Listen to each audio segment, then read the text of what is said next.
अस्सलाम वालेकुम। मेरी जो आज की वीडियो है वो बेसिकली इस बारे में है कि अगर आपका आईफोन एक्स है, लेट से, या कोई भी मॉडल है, उसका बैक का शीशा टूट गया है और आपने रिप्लेस करवाना है। ठीक है, बड़ा कॉमनली ये नेक्स्ट क्वेश्चन होता है कस्टमर का, पता तो नहीं लगेगा ये चेंज हुआ और मैंने बेचना है।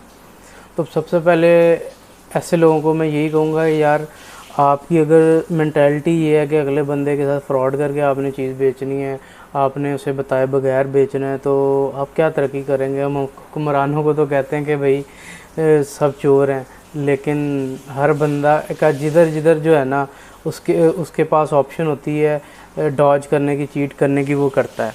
ठीक है, ये तो एक मॉरल वैल्यू होगी ना, एथिकल वैल्यू होगी। अब मैं जो टेक्निकल एक्सप्लेनेशन है वो दूंगा कि आपने अगर ग्लास चेंज करवाना है मेरे से या किसी से भी, तो क्या पता लगेगा या नहीं लगेगा कि बैग का ग्लास चेंज हुआ है नहीं हुआ।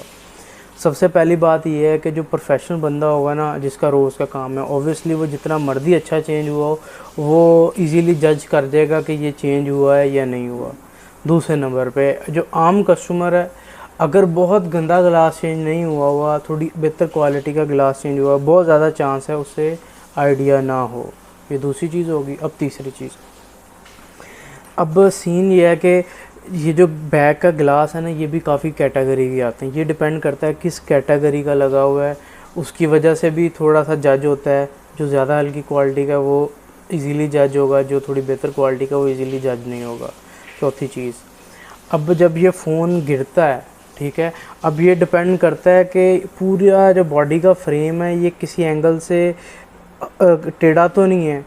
मैं जब ये बताता हूँ कस्टमर को कि ये डिपेंड करता है कि आपका बॉडी फ्रेम टेढ़ा तो नहीं हुआ, वो कहते हैं नहीं भाई, हमें देखने में तो सीधा लग रहा है। ठीक है, लेकिन जब ये फ़ोन गिरता है, नॉर्मली क्या होता है कि 0.5 डिग्री का, 1 डिग्री का बेंड आ जाता है कहीं पे, या उस फ्रेम के अंदर ना कर्व आ जाती है, जो कि आम आंख से नहीं पता लग रहा होता। अब ये पता तब भी लगना जब इसका ग्लास चेंज होगा, पूरा ग्लास पेस्ट हो जाएगा, कहीं से 19-20 का फ़र्क रह सकता है।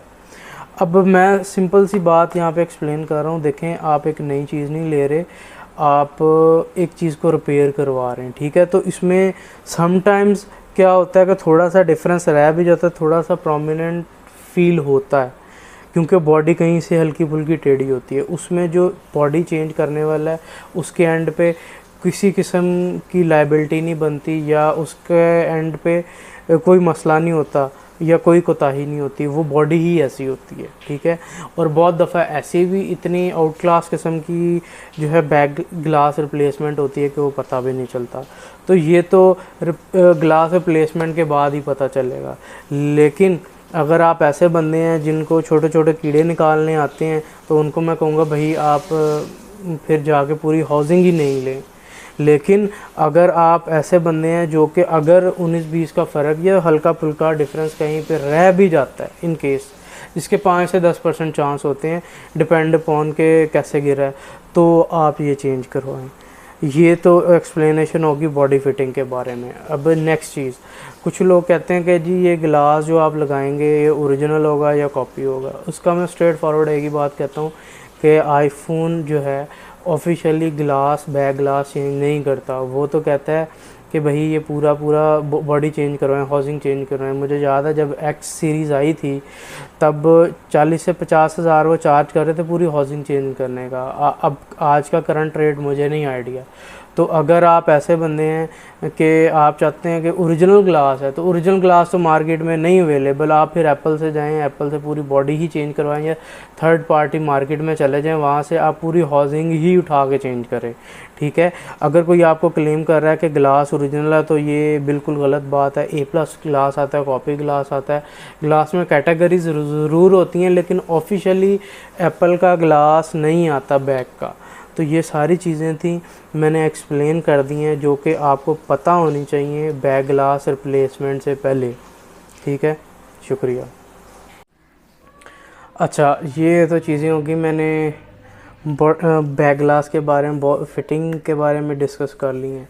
अब कुछ चीज़ें और भी मैं इसमें डिस्कस करना चाह रहा हूँ कि इसका प्रोसेस क्या होता है। बेसिकली लेज़र मशीन से पहले जो बैक ग्लास होता है उसके नीचे की ग्लू रिमूव होती है, देन ग्लास रिमूव होता है, क्लीनिंग होती है, देन नई ग्लू की पेस्टिंग होती है और नया ग्लास लगता है और फिर उसको ड्राई होने के लिए रख दिया जाता है। ये है एक प्रोफेशनल वे। अब बहुत सारे लोग जो हैं लेज़र मशीन से नहीं चेंज करते, वो क्या करते हैं, हीटिंग मेथड यूज़ करते हैं।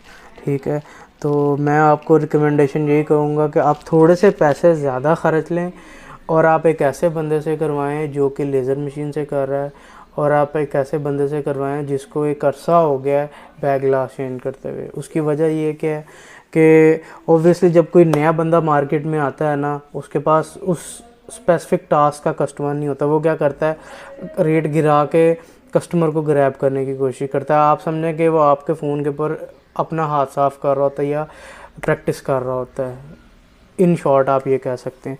तो अगर आप ऐसे बंदे के पास चले जाते हैं जो हीट से उतार रहा है, हो सकता है कि बहुत टैलेंटेड बंदे हों जो कि हीट से सेफली उतार लेते हों, लेकिन ये एक सेफ़ मेथड नहीं है। इससे फ़ोन में कॉम्प्लिकेशंस आती हैं। मेरे पास बेतहाशा केस आते हैं कि वो उन्होंने हमसे भी रेट लिया होता है, मार्केट से भी रेट लिया होता है। जिनके पास थोड़ा सा कम रेट होता है उनके पास भाग जाते हैं, और जब वो हीट से बैक ग्लास उतारते हैं फ़ोन में इतने मसले आ जाते हैं, फिर बाद में उनका 10-15 हज़ार का बिल बना होता है। उसमें लेट से रीस्टार्टिंग इशू आ गया, बोर्ड में आ गया, किसी स्ट्रिप में मसले आ गए, तो फिर तो लंबी गेम चली जाएगी।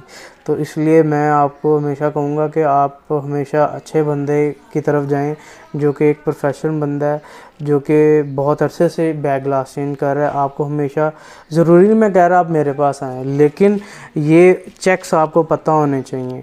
एक बात ये कि 90% चांस है कि आपकी फिनिशिंग अच्छी बैठेगी अगर जो बंदा चेंज करने वाला है वो प्रोफेशनल है, रेगुलर रूटीन पे कर रहा है। 10% चांसेस हैं कि उसमें डिफरेंस रह सकता है थोड़ा सा, तो कि एंगल अगर डेविएशन का आ गया दैन इश्यूज़ आएंगे, मतलब कि गिरने की वजह से बॉडी आपकी हल्की सी कहीं से टेढ़ी हो गई है तो मसला आएगा। एक चीज़ ये आपने जहन में रखना है। दूसरी चीज़ ये आपने जहन में रखनी है, जो बैक ग्लास आप चेंज करवा लेंगे उसकी ड्यूरेबिलिटी वो नहीं होगी जो ओरिजिनल की होती है, और ना ही ओरिजिनल ग्लास मार्केट में अवेलेबल है। अगर कोई कह रहा है वो गलत बयानी कर रहा है, झूठ बोल रहा है। ठीक है।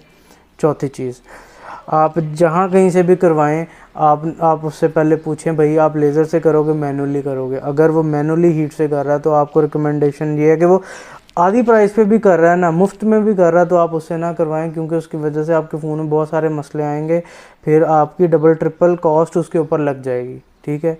और लास्ट चीज़, आप ऐसे बंदे से करवाएं जिसका इस चीज़ के अंदर एक्सपीरियंस है, और ऐसे बंदे से करवाएं कि इन केस कोई इशू आ जाता है तो वो उसके एंड पे लायबिलिटी है, वो आपको वो चीज़ को ठीक करके दे।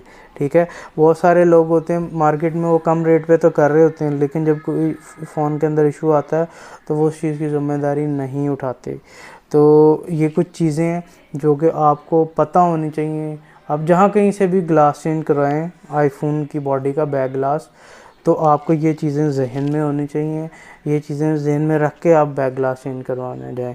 अगर ये चीज़ें आपको एक्सेप्टेबल नहीं है तो मैं आपको रिकमेंडेशन कहूँगा आप कोई पाउच लगा लें या बैक पे शीट लगा लें, ताकि वो नज़र ही ना आए।